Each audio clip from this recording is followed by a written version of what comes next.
യൂട്യൂബിന് വിട. സൂര്യയിലെ എല്ലാ പരമ്പരകളും സംരക്ഷണത്തിന് ശേഷം തികച്ചും സൗജന്യമായി സൺ നെക്സ്റ്റ് ആപ്പ് ഡൗൺലോഡ് ചെയ്യൂ. കണ്ടാസ്വദിക്കാം നിങ്ങളുടെ പ്രിയ പരമ്പരകൾ. ഞാൻ ഓഫീസിൽ കയറി വരുമ്പോ തന്നെ ആളെ വശീകരിക്കുന്ന സുഗന്ധമാണല്ലോടി. എവിടുന്നാ ഈ പെർഫ്യൂം?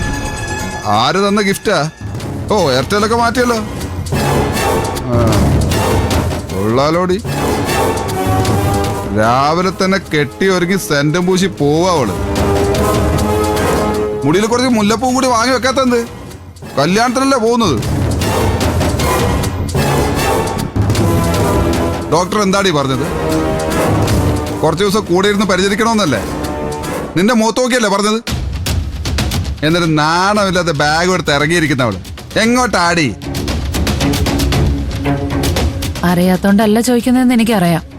എന്നാലും പറയാ, ഞാൻ ഓഫീസിൽ പോവാ, എന്റെ ജോലി ചെയ്യാൻ. അവളുടെ ഒരു ഓഫീസും ജോലിയും. എന്ത് ക്വാളിഫിക്കേഷനിലാടി നിനക്ക് അവിടെ ജോലി കിട്ടിയത്?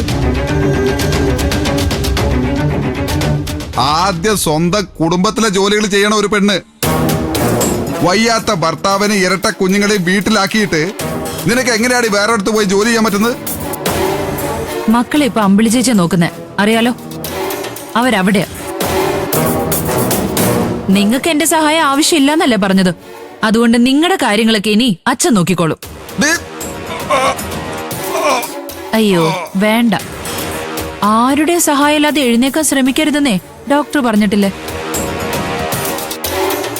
സോറി വിനയേട്ടാ, എന്റെ മുഖം കാണുമ്പോ ഇങ്ങനെ രോഷം കൊണ്ട് തിളയ്ക്കുന്ന ഒരാളുടെ മുന്നിൽ നിന്നേ ചുമ്മാ സമയം കളയാൻ എനിക്ക് താല്പര്യമില്ല. ഓഫീസിൽ കൃത്യസമയത്ത് എത്തിയില്ലെങ്കിലേ അവിടെ നിന്ന് ചീത്തപ്പേര് കേൾക്കേണ്ടി വരും. പോട്ടെ. പോടി പോ. ഭർത്താവിന്റെ മുമ്പിൽ ഒഴികെ ബാക്കി എല്ലായിടത്തും നീ പോയി നല്ല പേര് സമ്പാദിക്കും. ഞാൻ ഒഴികെ ബാക്കി എല്ലാവർക്കും നിന്നെ വലിയ ഇഷ്ടമാണെന്ന് എനിക്ക് അറിയാടി. അറിയാലോ. അപ്പൊ അത് വെച്ച് സ്വയം ഒന്ന് ആലോചിച്ചു നോക്ക്. എല്ലാവർക്കും ഇഷ്ടമായ എന്നെ നിങ്ങൾക്ക് മാത്രം ഇഷ്ടപ്പെടാത്ത എന്താന്ന് മനസ്സിരുത്തി ആത്മാർത്ഥമായിട്ടൊന്ന് ആലോചിച്ച അതിനുള്ള ഉത്തരവും നിങ്ങൾക്ക് തന്നെ കിട്ടും. ഇപ്പൊ പിന്നെ വേറൊന്നും ആലോചിക്കാനില്ലല്ലോ. അപ്പൊ പിന്നെ കിടന്നൊന്ന് ആലോചിക്കും. ഞാൻ പോയിട്ട് വരാം.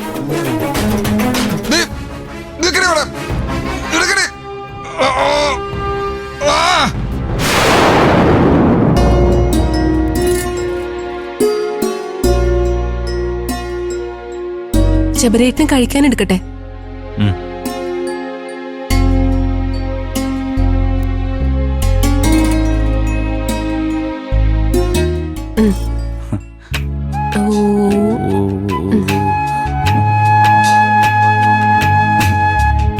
മോൻ ഈ ഉടുപ്പ് നന്നായി ചേരുന്നുണ്ട്. പക്ഷെ ലൈറ്റ് കളർ ആയിരുന്നെങ്കിൽ കൂടുതൽ ഭംഗിയായേനെ. നീ എന്തൊന്നും മിണ്ടാത്ത? ഞാൻ എന്ത് മിണ്ടാനാ? എന്താ ശബരേട്ടൻ പറയുന്നത്? ശബരേട്ടൻ ഇതിന്റെ ലൈറ്റ് കളർ ഇഷ്ടമായതുകൊണ്ട് അതാ നല്ലതെന്ന് ഞാനും സമ്മതിക്കണം. അതോ ഇനി ഈ ഡ്രസ്സ് എന്റെ ചേച്ചി വാങ്ങിച്ചോണ്ടാണോ ഇങ്ങനെ കുറ്റം പറയുന്നത്? നീ എന്താ ദയ പറയുന്നേ? നിന്റെ ചേച്ചിയോ? അങ്ങനെ എന്റേത് നിന്റേതെന്നുള്ളൊരു വേർതിരിവ് എന്തെങ്കിലും നിന്നോട് ഞാൻ കാണിച്ചിട്ടുണ്ടോ? എന്തിനിങ്ങനെ ദേഷ്യം? ശബരേട്ടന് ഇപ്പൊ എന്താ വേണ്ടത്? ഞാനൊരു ദേഷ്യക്കാരിയും അഹങ്കാരം പിടിച്ചവളാണെന്നും സ്ഥാപിക്കണം. അതിനാണ് ഇങ്ങനെ ഓരോന്നും പറയുന്നേ.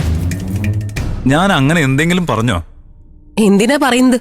അതാണല്ലോ മനസ്സിലിരിപ്പ്. എങ്ങത്താ? ഓ ഭക്ഷണം കഴിക്കേ.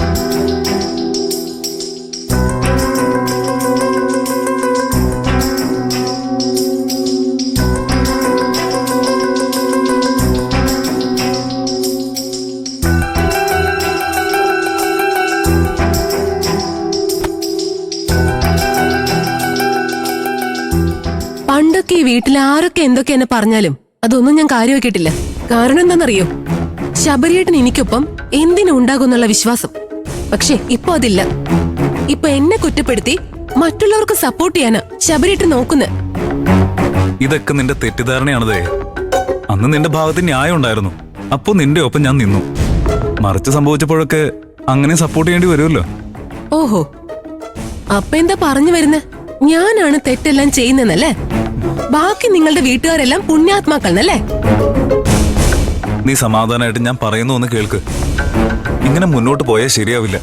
നമുക്ക് സംസാരിച്ചു തീർക്കാം. എന്താ? ഒന്നോർത്തോ, ഇന്ന് ഈ നിമിഷം വരെ ഞാൻ ആ പഴയ ശബരിയാ. എന്റെ സ്വഭാവത്തിലോ പെരുമാറ്റത്തിലോ ഒരു മാറ്റവും ഇല്ല. പിന്നെ നിന്നെ എതിർത്ത് സംസാരിച്ചത് അത് നിന്റെ ഭാഗത്ത് മിസ്റ്റേക്ക് ഉള്ളത് കൊണ്ട് മാത്രമാണ്. അപ്പോ ഇവിടുത്തെ എല്ലാ പ്രശ്നത്തിനും കാരണം ഞാനാണല്ലേ? നീ ഇങ്ങനെ പറഞ്ഞ ഞാൻ എന്ത് ചെയ്യാനാ? ഒന്നും ചെയ്യണ്ട. നിങ്ങൾ കുറ്റം മാത്രമേ കാണൂ. അതിനുവേണ്ടിയല്ലേ ധൃതി വെച്ച് എന്നെ ഇങ്ങോട്ട് കൊണ്ടുവന്ന്. എന്നിട്ട് വീട്ടുജോലിയും കുഞ്ഞിന്റെ കാര്യവും എല്ലാം കൂടി ഒറ്റയ്ക്ക് ചെയ്ത് ഞാൻ മടുത്തു. നീ എന്തിനാ ദയ എല്ലാം ഒറ്റയ്ക്ക് സഹിച്ച് ചെയ്യുന്നത്? എന്നോട് പറയാലോ, നിന്നെ ഞാൻ സഹായിക്കില്ലേ? അല്ലെങ്കിൽ ചേച്ചിമാരോട് പറയാം, അവര് നിന്നെ സഹായിക്കില്ലേ? എനിക്കറിയാം നിന്റെ ഈ ദേഷ്യം മുഴുവൻ പെട്ടെന്ന് അമ്പിളിച്ചേച്ചിയുടെ അടുത്തുനിന്ന് തിരിച്ചു പോകുന്നതുകൊണ്ടാ. നീ ഒരു കാര്യം ചെയ്, കുറച്ച് ദിവസം അവിടെ പോയി നിൽക്ക്. അവിടെ നിന്ന് ദേഷ്യം എല്ലാം മാറി സമാധാനമായിട്ട് തിരിച്ചു വന്നാൽ മതി. എന്താ, അതുപോലെ? അതെ അതെ, നിങ്ങൾ വരാൻ പറയുമ്പോ ഞാൻ വരണം, പോവാൻ പറയുമ്പോ ഞാൻ പോണം, അല്ലേ? ഞാനെന്താ നിങ്ങളുടെ അടിമയോ? എന്താ ഇത് ദേ? എന്ത് പറഞ്ഞാലും നെഗറ്റീവ് മാത്രം കാണുന്നത് എന്തിനാ? അതെ, ഞാൻ അപ്പോഴേ പറഞ്ഞതാ അവിടെ നിൽക്കാന്ന്. അത് ഈ വീട്ടിലെ അവസ്ഥ എനിക്ക് അറിയാവുന്നതുകൊണ്ടാ. അപ്പൊ തിരിച്ചു വരണമെന്ന് വാശി. അവരെല്ലാം വേദനിപ്പിച്ച് വന്നിട്ടിപ്പോ ഇനി എനിക്ക് തിരിച്ചു പോകാൻ പറ്റില്ല. ഞാൻ ഇവിടെ തന്നെ നിന്നോളാം. എങ്കിൽ പിന്നെ ഇവിടെ ഉള്ളവരോട് പൊരുത്തപ്പെട്ട് നിന്നോടെ നിനക്ക്. ഇവിടെ ഉള്ളവരായിട്ട് പൊരുത്തപ്പെടാനോ? അത് മനുഷ്യർക്ക് സാധിക്കോ? ബുദ്ധിയും വിവേകവും ഇല്ലാത്ത സാധനങ്ങൾ ഇവിടെ ഉള്ളത്. അതുങ്ങളോട് എങ്ങനെ പൊരുത്തപ്പെടാനാ? മതി, നിർത്ത്. അവരെ പറഞ്ഞപ്പോ നൊന്തല്ലേ? നോവു എനിക്കറിയാം. നിന്നോട് സംസാരിച്ചിട്ട് കാര്യമില്ല, മാറി.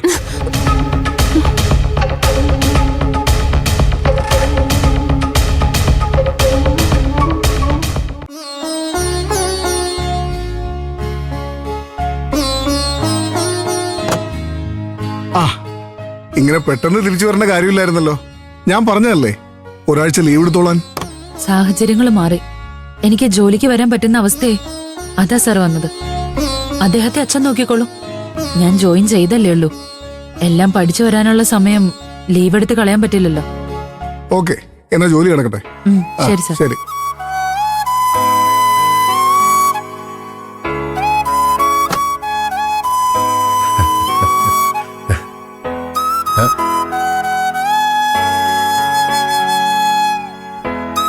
Good morning sir.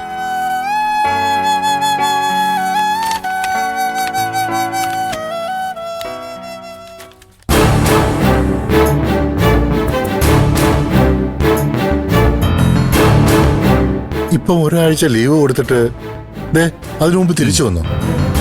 വെറുതെ വയ്യാത്ത ഭർത്താവിനെ നോക്കി എത്ര നേരമാണ് ആ വീട്ടിലിരിക്കുന്നത്? ബോറടിക്കില്ലേ? അത് ശരിയാ. ഇങ്ങ് വന്നേ, ഞാൻ ഒരു കാര്യം പറയാം. എന്താടാ? നമുക്കൊന്ന് കാര്യമായിട്ട് മുട്ടി നോക്കിയാലോ? എന്ത്?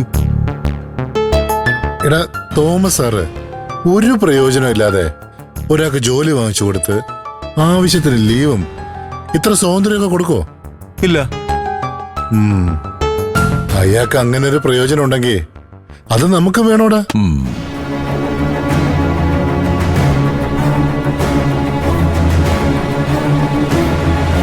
എന്ത് പ്രയോജനം നിങ്ങൾക്ക് വേണ്ടത്?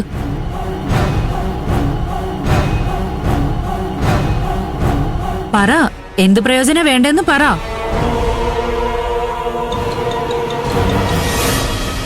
നാണം ഉണ്ടോ നിങ്ങൾക്ക്?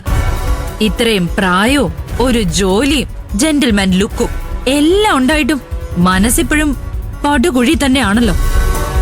ഇത്ര വൃത്തികെട്ട മനസ്സാ നിങ്ങൾക്കുള്ളതെന്ന് ഒരിക്കലും കണ്ടാ പറയില്ല. ഈ കാലഘട്ടത്തിലും വീടിന് പുറത്തിറങ്ങുന്ന സ്ത്രീകളെ നോക്കുന്ന കണ്ണുകൾക്ക് പിന്നിലെ നിങ്ങളെപ്പോലുള്ള വൃത്തികെട്ടവന്മാരുടെ മനസ്സുണ്ട്. അത് ഈ നാടിന്റെ ശാപം. ഞങ്ങളൊന്ന് ജീവിച്ചോട്ടെ. നിങ്ങളുടെ ഭാര്യമാരോട് ആരെങ്കിലും ഇങ്ങനെ പെരുമാറിയാലേ എന്തായിരിക്കും നിങ്ങളുടെ പ്രതികരണം?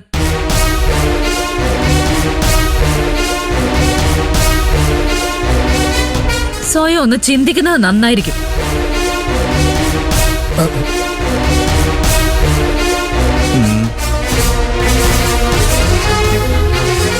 അത് കലക്കി. യുവമാർക്ക് ഇതിന്റെ ഒരു കുറവുണ്ടായിരുന്നു.